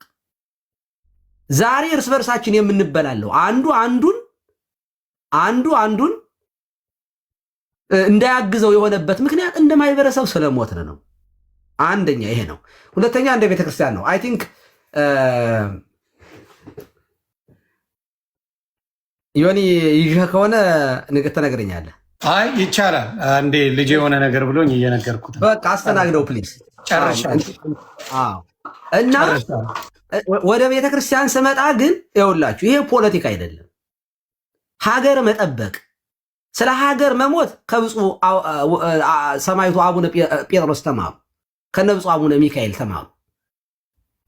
ስለ ቤተ ክርስቲያን መሞት በደርግ መገደል ከነብፁዕ ሰማዕቱ ብፁዕ አቡነ ቴዎፍሎስ ተማሩ፣ ብፁዕ ቅዱስ አቡነ ቴዎፍሎስ ተማሩ። ሰማዕትነትን እንዴት ሰማዕትነት ማለት ይሄ ነው። አያችሁ ዋጋ የሚያስከፍለው የሚያስገኘው እንደ ሰማዕቱ ብፁዕ አቡነ ጴጥሮስ ሀገርን ቤተክርስቲያንን በመጠበቅ ሲሞት ነው ክብር ያለው። እንጂ ቆመህ እያስገደልክ ሚሊዮኖችን በጎችን በሙሉ አስጨርሰህ ልጸድቅ ነው አንተ? ይህ እኮ በጣም በቃ መደንዘዝ እኮ ነው፣ ሞት እኮ ነው። በየትም ሀገር በጎቹን ያስጨረሰ እረኛ እንዴት ነው የሚሸለመው? ይሸልማል? በልጅነታችን በግ ስንጠብቅ አንዷ በግ እንኳ ከተሰበረች የሚጠብቀንን ባርጩሜ መናገር አለ፣ ግልጽ ነው። የተሰበረች በግ እንኳ ዋጋ ታስከፍላለች በባለቤቱ ዘንድ። ምዕመናን እያለቁ ነው። ወደ ቤተክርስቲያን ስንመጣ አሁን የምናወራው እንደ ቤተክርስቲያን ጭምር ቤተክርስቲያን እንደ አገር ኪዮስ ውስጥ ስትገባ እንደዚህ ያለ ጊዜ ሲመጣ ቤተክርስቲያን ቢያንስ እነዚህ ነገሮች ማድረግ ትችላለች። አንደኛ ሞራል ኤንድ ፕሮፌቲክ ቮይስ መሆን ትችላለች።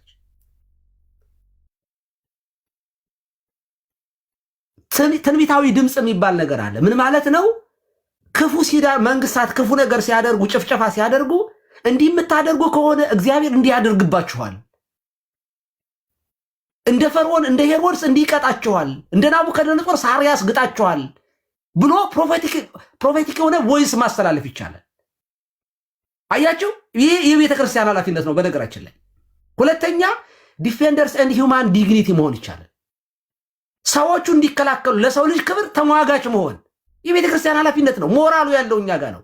ሶስተኛ ሜዲተርና ፎር ፒስ ኤንድ ጀስቲስ መሆን ይቻላል። ለሰላም፣ ለፍትህ፣ ለነዚህ ነገሮች በሙሉ መካከለኛ ሆኖ መቆም፣ አስታራቂ ሆኖ መቆም። ሰው ሲገደል ኖ አትግደሉ፣ ይሄ ትክክል አይደለም ብሎ ስለ ጀስቲስ መጮህ፣ ስለ ፒስ መጮህ እንችላለን።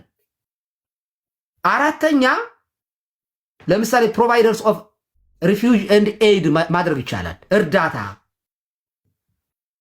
ለስደተኞችን መጠለያ፣ ለነዚህ ለስደተኞች ለተቸገሩት፣ ቤታቸው ለፈረሰ ለሚሞቱት ሰዎች መጠለያ መስጠት። እነዚህ ነገሮች የቤተ ክርስቲያን ኃላፊነት ነው። ሌላው በእምነት በኩል በቤተ ክርስቲያን በተለያየ መንገድ ህዝቡ እንዲቋቋም ማለት ራሱን እንዲጠብቅ ማድረግ የቤተ ክርስቲያን ኃላፊነት ነው። እነ ቅዱስ አምብሮስ ይህንን አድርገውታል። ነገስታቱ ህዝቡ ሲጨፈጭፉ ከቅዱስ ቁርባን በመከልከል ጭምር ገዳም አስገብተው መሪዎች ነገስታቱ ንስሐ እንዲገቡ ያደረጉ አባቶች አሉ በቤተክርስቲያን ታሪክ ውስጥ እንደነ ዮሐንስ አፈወርቅ ያሉ። በእውነቱ በመጽሐፍ ቅዱስ ውስጥ እንደነ ሙሴ፣ እንደነ ነብዩ ሳሙኤል፣ እንደነ ነብዩ ናታን ዳዊትን የሚገስጹ እንደነ ሳኦል ያሉትን ደግሞ እንደ ነብዩ ሳሙኤል፣ እንደነ ነብዩ ኤልያስ ደግሞ ያሉት ደግሞ አክዓብንና ኤልዛቤልን የሚገስጹ እንደነ ዮሐንስ ያሉት ደግሞ ኦ ሄሮድስ ታውስ ቢስተው ከፊልጶስ ብለው እነ ሄሮድስን የሚገስጹ ብዙ አብነት የሚሆኑን እንደ ደመና በዙሪያችን የከበቡን አባቶች አሉ በመጽሐፍ ቅዱስ። ሌላው ስድስተኛ አስተዳዳራዊ የሆነ ጉድለቶች እንደዚህ ያሉት ነገሮች ሲፈጠሩ ለምን ብሎ የመጠየቅ የቤተ ክርስቲያን ኃላፊነት ነው። በነገራችን ላይ ይህንን ሁሉ ማድረግ እንችላለን። ይሄ መጽሐፍ ቅዱስ የሚሰጠንና የቤተ ክርስቲያን ታሪክ የሚያስተምረን ነው። ስለዚህ እባካችሁ ድምፅ እንሁን። እኔ ስንሞት እንበዛለን። ይኸው ክርስቲያኖች በመሞታቸው አሁን ደግሜ እናገራለሁ ሰማዕትነትን ያገኛሉ። እኛ ግን ዝም በማለታችን አንዳንዶች እንደተባለው እኔ ጃንደረባው እጠብቃለሁ። ከዚህ ቀደም ተናግሬያለሁ። መንግስት ፖለቲካ እየተጫወተ ነው። ላሊበላ በየዓመቱ ህዝቡ ይሄድ ነበረ እንደምታውቁት። ላሊበላ በየዓመቱ የልደት ይሄድ ነበረ ከየትኛውም ዓለም ላይ። ስለዚህ ምን አደረገ መንግስት? ወደ ላሊበላ የሚሄደውን ሰው ለማስቀረት አዲስ አበባ ላይ ላሊበላ ልፍጠርላችሁ ብሎ የገጽታ ግንባታ ነው ያደረገው። በአንድ በኩል ያንን አካባቢ በጦርነት በድሮን ያወድሙታል። እንደ አክሱም ያሉትን እንደ ላሊበላ ያሉትን ህዝቡ እንዳይጎበኝ ይደረጋል። አዲስ አበባ ላይ ደግሞ እንደነ ግቢ ገብርኤል የተለያዩ ትልልቅ አብያተ ክርስቲያናት ህዝቡ በሙሉ እየተፈናቀለ ባዶ ህንፃ ልክ በቫቲካን ቸርቾች ወይ በዓለም ላይ እንደምናያቸው ይሄ የካቶሊክና የፕሮቴስታንት ቸርች ባዶ 4 እና 5 እንደቀረው አገራችንም ውስጥ ይሄ ምልክት ታይቷል። ያንን እያደረገ ነጭ ለብሰህ አንተ በሞቱት ሰዎች ላይ ነውር አይደለም እንዴ? በሰው ሞት ላይ ግን ሰርግ ማስረግ አይደብርም እንዴ? በጣም በእውነት ይሄ እኮ የመጨረሻ እኮ ሸም እኮ ነው በእውነት። ሰው እየሞተ አንተ ነጭ ለብሰህ በሰው ሰርግ ላይ እኔ እንደዚህ የምታደርጉ ሰዎች እባካችሁ አትሊስት ድምፅ ሁኑ። እዚህ ቲክቶክ ላይ ያላችሁ ብዙ ሰው የሚከታተላችሁ ሰዎች ያልበላችሁን አትከኩ። ዕቅበተ እምነት ህዝብን መጠበቅ ነው፣ ክርስትናን መጠበቅ ነው፣ ቤተክርስቲያንን መጠበቅ ነው። ቤተክርስቲያን ደግሞ ህንፃ ብቻ አይደለም፣ ሰው ነው፣ በክርስቶስ ደም የታተመ ህዝቡን ነው። ስለዚህ አጀንዳ ማድረግ አለብን። እዚህ ጋር የመጣን ቄሶች እብዶች ነን። በእርግጥ ስለ እግዚአብሔር ቅዱስ ጳውሎስ እንዳለው ስለ እግዚአብሔር እኛ እብዶች ነን ብሏል። አዎ ለእግዚአብሔርና ለቤተ ክርስቲያን እብድ ነን። እውነት ነው። የምናብደው የግላችን ነገር ጎሎብን አይደለም። እግዚአብሔር ይመስገን በጥሩ ሁኔታ የምንኖር ሰዎች ነን እዚህ ውስጥ ያለን ሁላችንም። የሚገደን ግን የሚሞት ሰዎች ጉዳይ ነው። ደክሞንም ጭምር ነው የምንጮኸው። በእውነቱ በጣም እየደከምንም እየተሰደብን ጭምር ነው ድምፅ ምን ሆነ። ሽልማት ከዚህ የለም። እንደምታውቁት ስድብ ነው። የእናንተን ስድብ ተቋቁመን ነው። መሸማቀቁስ ያለብን ተግዳሮት ቀላል አይደለም። ታዲያ ምዕመናን በአንድ በኩል ለምን አባቶች ድምፅ አይሆኑንም እያላችሁ፣ በሌላ በኩል እኛን እየሰድባችሁ ስንቱ እንዴት ይሆናል? አይጋጭባችሁም? ስንናገር ድምፅ ስንሆን እኛ ያሉ እኮ ብፁዓን አበው ሊቃነ ጳጳሳት አሁን እኮ እኛን ድምፅ ይሰማሉ። ከታች የምትሳደቡ ሰዎች፣ በተለይ ክርስቲያን የሆናችሁ ሰዎች እኛን ስትሰድቡን እኮ ታዲያ ይሄ ህዝብ ሲያንሰው ነው የሚሏችሁ። እኛም ነገ ብንወጣ የሚሰድበን ከሆነ ህዝቡ ምን ወተን እዚያው የእሳት እራት እንሆናታለን እንጂ ምን ህዝቡ ካልተከተለን መተማመን ጠፍቷል ወገኖች። እና ራሱ ህዝቡ ራሱ እኔ ይቅርታ አድርግልኝና ዮኒ እንደ ህዝብ ራሱ ምን እንደሆነ እኔ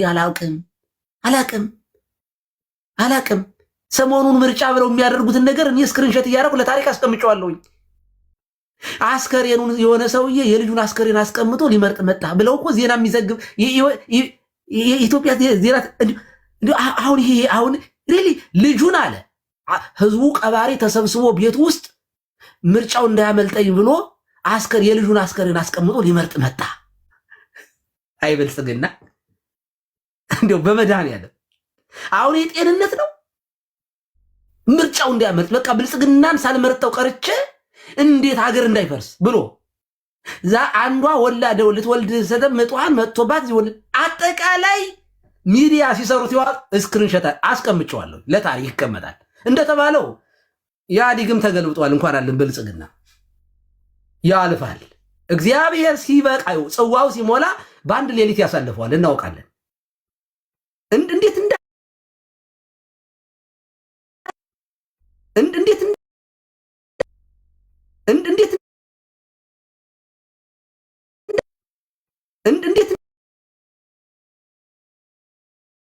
ብልጽግና አመድ ይሆናል። ምንም ጥያቄ የለው። ምክንያቱም ደግሞ የኛ ባዳነት የኛ የመጨረሻ ለሚሞቱት አለማዘናችን አይቶ እግዚአብሔር ራሱ ከራሱ ስራ መስራት ይጀምራል።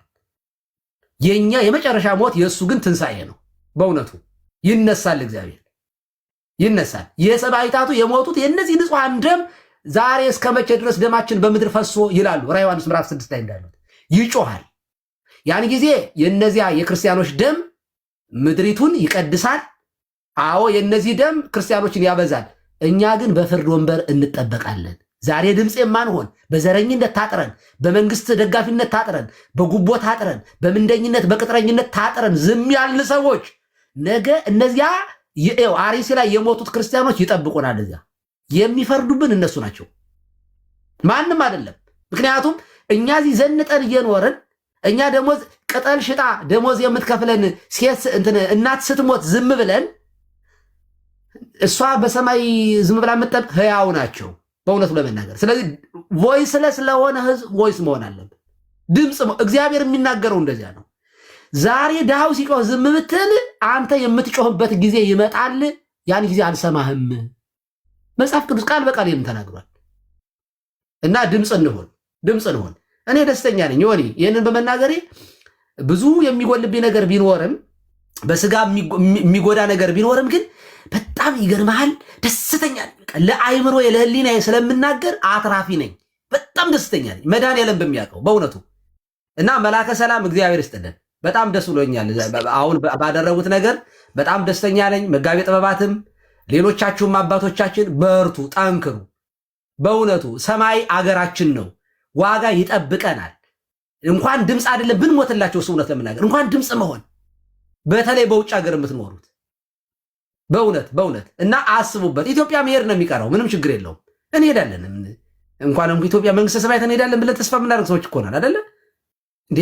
እና ይሄንን ነው ማለት የምፈልገው። ዮኒ በጣም አክብሬ ያለውኝ በጣም ብዙን ጊዜ ድምፅ ስትሆን ያለው በሀገር ጉዳይ ላይ ጎበዝ፣ በርታ፣ ጠንክር። እንዳንተ ያሉትን እናበረታታለን ሳንሽ ኮረመም። እንደ ጉዱ ካሳ እንደ ቄስ ሞገሴ አንሆንም እኛ በእውነቱ ፊት አውራሪ ድሃ ተበደለ ሲባል ድሮም እኮ ድሃ የተፈጠረው ባለጸጎችን ለማገልገል ነው የሚል ነበር ቄስ ሞገሴ። ፍቅር እስከ መቃብር ላይ አዲስ ዓለማየሁ የፈጠሩት ገጸ ባህሪ። ጉዱ ካሳ ግን ስለ ሰብለ መበደል ስለ ምንደኞችና ስለ ባንዳዎች ይናገር ነበር እንደ እብድ ሆኖ ማለት ነው። ዛሬ ተወዳሹ ጉዱ ካሳ ነው። ዛሬ እንደ ጉዱ ካሳ ብንሆንም ነገ እንደ ቄስ ሞገሴ ከመወቀስ ግን እንድናለን በእውነት። እና ፕሊስ በርቱ፣ ጠንክሩ። አባቶች ፊት ለፊት ኑ። ህዝባችን በውጭ ሀገር በደንብ ስለሚሞተው ሰው እናደራጃለን። ሌሎች የውጭ ሀገር ሰዎች እንኳን መጥተው ካቶሊኮች እንኳን ዛሬ መጥተው ዜና አይቻለኝ ፓትርያርኩ ሄደው በዓለም ላይ ክርስቲያኖች እየተገደሉ ነው። ስለዚህ በጋራ መተባበር አለብን ካቶሊኮች እንኳን በእውነቱ። እና ይሄ ጉዳይ ፕሮቴስታንቶችንም ይመለከታል በእውነቱ። የክርስቲያን ሞት እኛ ቢያንስ ጦር የለንም ታውቃላችሁ። ክርስቲያንና ክርስቲያን ፕሮቴስታንትም ይሁን ካቶሊክም ይሁን በቃለ እግዚአብሔር እንጂ ዲቤት የምንገባው በጦር አይደለም ታውቃላችሁ። በመጽሐፍ ቅዱስ መግደል ኃጢአት እንደሆነ ታውቃላችሁ። እኛ ቢያንስ በቃለ እግዚአብሔር ነው ክርክራችን፣ ዲቤታችን።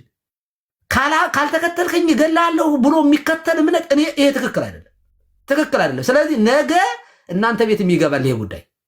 ክርስቲያኖቹ ተጨፍጭፈው ሲያልቁ እናንተ የምታርፉበት ምንም ምክንያት የለም በእውነቱ። እና በዚህ ጉዳይ ላይ በጋራ ነው መስራት ያለብን ብዬ ነው ማምነው። እግዚአብሔር ስጥልኝ ዮኒ፣ እግዚአብሔር ይባርክ፣ እግዚአብሔር ይጠብቅህ፣ የሰማያችን ነፍስ ይማርልን። አሜን አሜን አሜን። መጋቤ ሚስጥር እንኳን ሰላም መጡ። እርሶ ስላልተናገሩ እስቲ ለእርሶም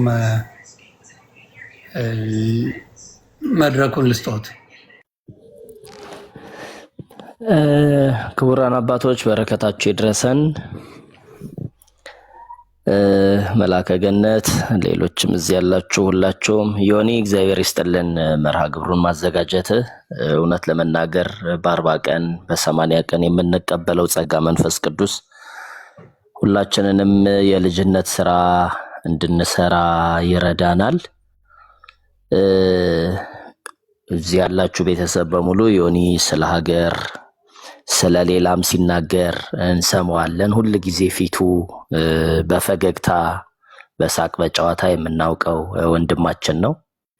እንዲህ አይነት የሃይማኖት ጉዳይ ደግሞ ሲመጣ ሲሪየስሊ ቤተክርስቲያንን ግንባር ቀደም በመሆን ስለ ቤተክርስቲያን ድምጽ የሚሆን የቤተክርስቲያን ልጅ ነውና በእድሜ በጸጋ ይጠብቅልን፣ ስራ ሁሉ የተቃና ያደርግልን። ሌሎችም ኦርቶዶክሳውያን ልትሰሩት የሚገባው ስራ ይሄ ነው። ካህናቱ የክህነት ስራቸውን ይሰራሉ።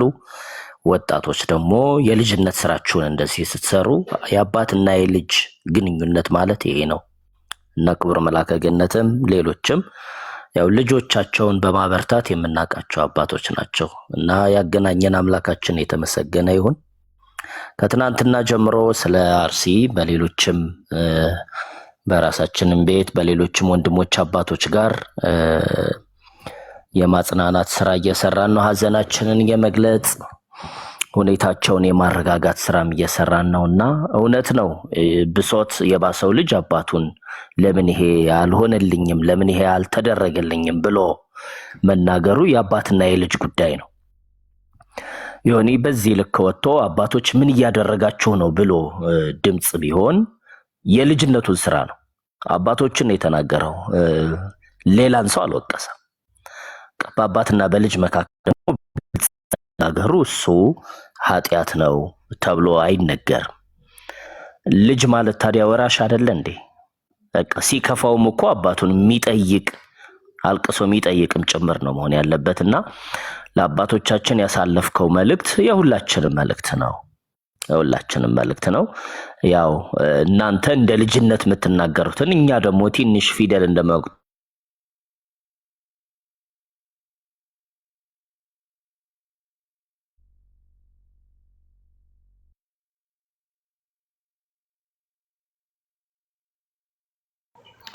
ታፕ እያደረጋችሁ ስለዚህ እውነት ለመናገር አርሲ ላይ ያለው ጉዳይ በጣም የሚያሳዝን ነው። ሁላችንም አዝነናል። ከዚህ በፊትም ዮኒ ታውቃለህ፣ ባሌ ላይ በነበረው ላይ ብዙ ስራ ሰርተሃል። እኔ በባሌ ሀገረ ስብከት የስብከተ ወንጌል ኃላፊነት ላይ ያለው ሁሉም ነገር ስለማውቅ ብዙ ስራ ሰርተሃል። በእግዚአብሔር ስም አመስግነናል። እኛም እንደ ሀገረ ስብከት አሁንም አርሲ ማለት ጎናችን ነው ያለው፣ ሩቅ አይደለም። ስለዚህ እዚህም የሚደረገውን ነገር በጣም በጣም በጣም የሚዘገንን ለጆሮ የሚከብድ እውነት ለመናገር ምንም አይነት የፖለቲካም ሆነ የሌላ ዝንባሌ የሌላቸው ንጹሃን ባሉበት ይሄ ነገር ማጋጠሙ 100 ዓመት ከዛ በላይ እድሜ ያስቆጠረ ቤተክርስቲያን እንግዲህ ይሄ በጣም በቅርስነት እንዴት እንደሚመዘገብ እንዴት እንደሚጠራ ለሃይማኖቱ ብቻ ሳይሆን ለሀገሪቱም ጭምር ምን አይነት ድምጽ ምን አይነት ክብር እንደሆነ ይሄ ቤተክርስቲያን እየታወቀ እሱን ማጥፋት ግን ምን አይነት ሞራል እንዳላቸው አላቅም። አንዳንድ ያልገባቸውም አሉ። ዮኒ የምንሰማው ሚዲያ ላይ ህንጻው እንኳን ይሰራል ይሉሃል። ህንጻው እንኳን ይሰራል፣ ሰው ነው የሚሰራው። ልስታየው ንባቡ ትክክል ሊመስል ይችላል።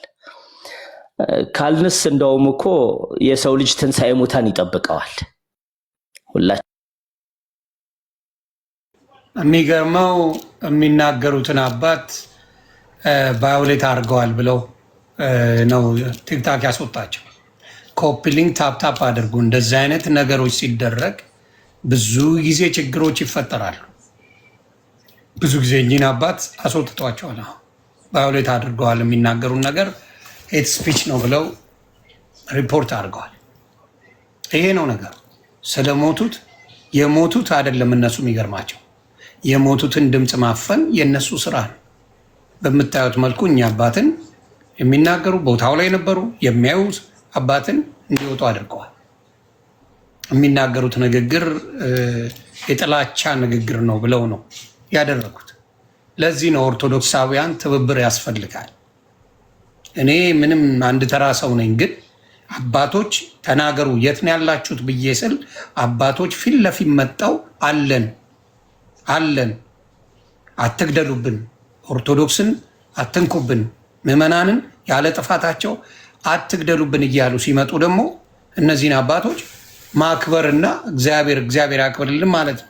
እኔ አንድ ተራ ሰው ነኝ እንዳልኳቸው፣ ግን አክብረው መጥተዋል። የኛ አባቶች አክብረው ይሄ ድምፅ እንዴ የኦርቶዶክስ እኛ ነን ብለው መጥተዋል።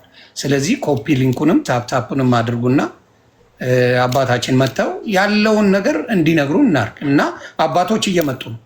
መድረክ ነው ያጡት። መጥተው ሲናገሩ ፖለቲከኛ ይባላሉ። ተሳቀቁ እኮ።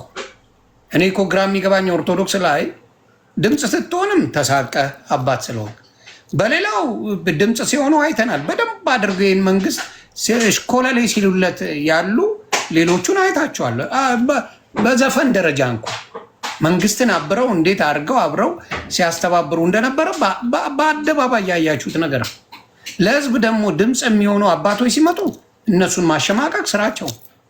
እንግዲህ አርሲ ላይ ለሚጨፈጨፈው ወገን እነዚህ አባቶች ፊት ለፊት መጥተዋል። የመጡም አሉ፣ ማላቃቸው ከስር ሊኖሩ ይችላሉ። ብዙ አባቶች ታፍነው እንጂ ወጥተው ለመናገር ፈቃደኛ ናቸው። በተለይ በሌላ ሀገር ላይ የሚኖሩ አባቶች በዚህ ነገር ላይ ሁልጊዜም፣ በተለይ እኔ ቀሲስ ድበኩሉን አውቃለሁ፣ ቀሲስ ቴዎድሮስን አውቃለሁ፣ የደብረ ሰላሙንም ደግሞ እኔ በአካል አግኝቼ ከድሮም ጀምሮ ምን ሳረግ እንደነበረ የሚያውቁ አባት ናቸው። ስለዚህ እባካችሁ ይኸው አባቶች ተጠይቀው አባቶች ፍትህ ብለው መጥተዋል። ፍትህ ብለው ሲመጡ ፎሎ ማድረግ፣ እነሱን መከተል። ጥያቄ ካላችሁ በክርስትናችሁ ላይ በኦርቶዶክስ ላይ ጥያቄ ካላችሁ እነሱን መጠየቅ የእናንተ ግዴታ። እንዲሁም እኛ ስራችንን መስራት፣ እኛ የሚያዙንን አባቶች ማድረግ በቃ ድምፅ መሆን ያለብን ሶሻል ሚዲያ ላይ የምንታወቅ ሰዎች ድምፅ እየሆንን እነዚህ አባቶችንም ደግሞ እንደ ልጅ በመታዘዝ ኃላፊነታችንን መወጣት አለብን። ይሄ ግዴታችን። ስለዚህ ቅድም ለመጡት አባት እስቲ ደግሜ ላስገባሁት ላኩልኝ፣ መጋቤ ላኩልኝና መልሰው ይግቡ። ቲክታክ ነው ያስወጣሁት። ምናልባት ከ10 ደቂቃ በኋላ ሊል ይችላል። ከዛ በፊት ያላችሁ ግን ታፕታፕ ኮፒ ሊንክ በማድረግ አደራ አደራ አደራ ፍትህ ፍትህ ፍትህ አርሲ ላይ ለሚገደሉ አርሲ ላይ ለሚጨፈጨፉ ወገኖች ፍትህ እንጠይቃለን።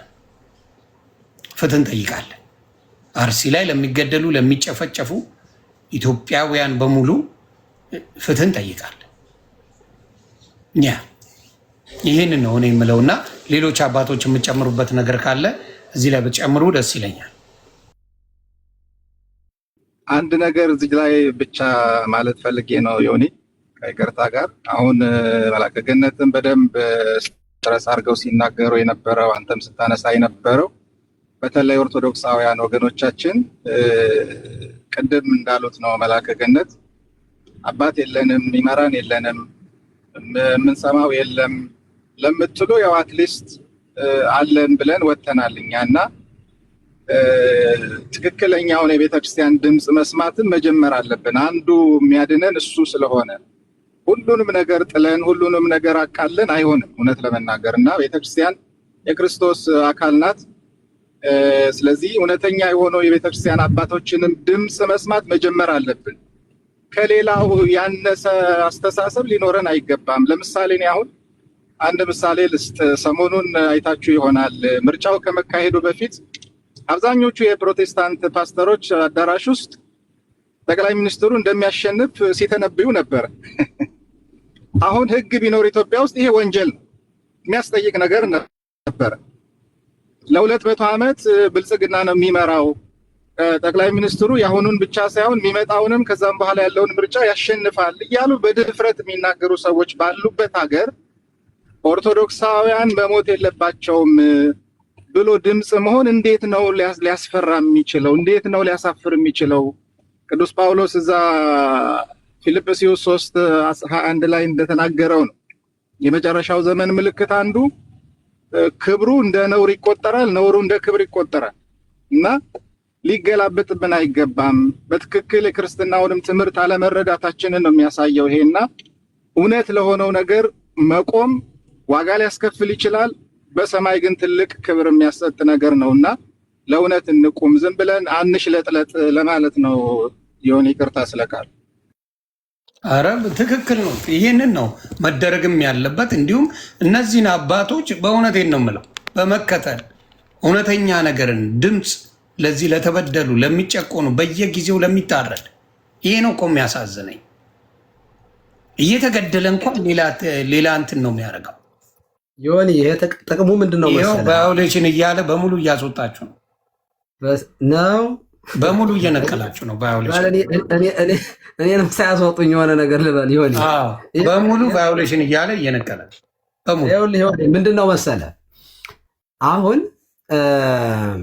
እውነት ለመናገር ይኸውላችሁ ፊት ለፊት የሚመጡ አባቶች ጀግና መፍጠር ጎበዝ ሰውን ማበረታታት ያስፈልጋል። እኔ አልሰማም፣ ምክንያቱም ረዥም ዓመት ሆነኝ በጣም ተብዬ ወጥቶልኛል። ምንም አይነት አይሰማኝም። ግን ሌሎቹ ፊት ለፊት እንዲመጡ ማድረግ የሚቻለው እንደዚህ ሲሆን ነው። አሁን ከዚህ ዲበኩሉ አንተ ፖለቲከኛ ምናምን ብታጥረገርጉኝ ቄሶቹ ያዩታል ያን ኮሜንት። ከዚያ እንደው ከዚህ ስድብ እንደው ቢቀርብህ አንተ ተናግረህ ምን አመጣህ? እኔ አባቶች ጓደኞች የሚሉኝ እንደዚያ ነው። የሚያሸማቅቅ ነው። ጥሩ አይደለም በእውነቱ። ይልቁንስ ይኸውላችሁ በየቤተ ክርስቲያኑ አባታችን ክርስቲያኖቹ እየሞቱ ነው። እስኪ ድምፅ ይሁኗቸው፣ መድረክ ላይ እንዲናገሩ ፑሽ አርጉ። አስተዳዳሪዎችንም ሰባኪዎችንም።